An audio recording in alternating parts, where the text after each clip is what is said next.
రాష్ట్ర ప్రజలందరికీ ఒక విజ్ఞప్తి చేస్తా ఉన్నాను.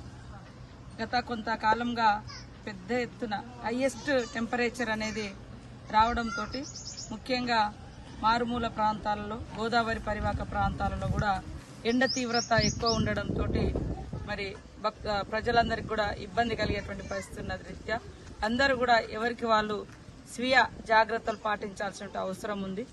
ఎండ తీవ్రత ఎంత ఉందంటే హైయెస్ట్ టెంపరేచర్ చూస్తే దాదాపుగా 42 డిగ్రీల వరకు కూడా ఆదిలాబాద్ కానీ ఇటు ములుగు సైడ్ కానీ గోదావరి పరివాహక ప్రాంతము ఈ కోల్ బెల్ట్ ఏరియా అంతా కూడా హైయెస్ట్ టెంపరేచర్ ఉంది. మన ఆదిలాబాద్ నుంచి మొదలుకుంటే కరీంనగర్, వరంగల్, ఖమ్మము, అదేవిధంగా ఇంకా కొంత మైదాన ప్రాంతాలలో కూడా పెద్ద ఎత్తున ఎండ కనపడుతున్న దృష్ట్యా ఎండ ఉన్నంత దృష్ట్యా మరి అందరూ కూడా జాగ్రత్తలు తీసుకొని బయటికి రావాల్సిన అవసరం ఉంది. ముఖ్యంగా కూలీలు పొద్దున్నే 6 గంటలకు పోయి 10 గంటల లోపు ఇండ్లలోకి వస్తే బాగుంటుందని తెలియజేస్తాను.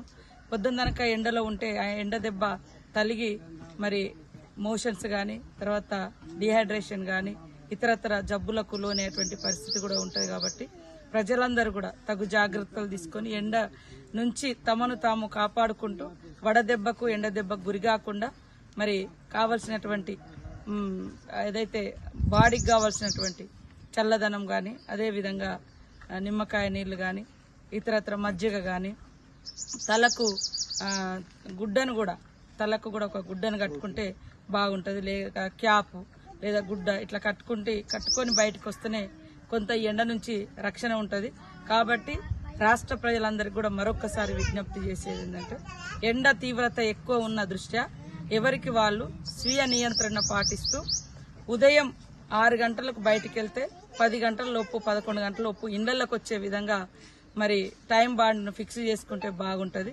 ఎక్కువ నీళ్లను కూడా తీసుకోవడం, నిమ్మకాయ కానీ మజ్జిగ కానీ తీసుకోవడం, తలకు గుడ్డలు లేదా క్యాప్లు ఏర్పాటు చేసుకుని బయటకు వస్తే బాగుంటుంది. వడగాల్పులు ఉన్నాయి. అదేవిధంగా ఎండ కూడా హై టెంపరేచర్ 42 డిగ్రీస్ వరకు కూడా ఆదిలాబాద్ నుంచి మొదలు పెడితే ఈ కోల్ బెల్ట్ ఏరియా, గోదావరి పరివాహక ప్రాంతం, అటవీ ప్రాంతం ఇటు ఎక్కువ కనబడుతుంది. కాబట్టి మరి రాష్ట్రంలో ఉన్నటువంటి మిగతా ప్రాంతాల్లో కూడా ఎండ తీవ్రతను దృష్టిలో పెట్టుకుని తగు జాగ్రత్తలు తీసుకోవాల్సిందిగా రాష్ట్రంలో ఉన్నటువంటి ప్రజలందరికీ కూడా పేరు పేరున నమస్కారాలు తెలియజేస్తూ కోరుకుంటా ఉన్నాం. నమస్కారం.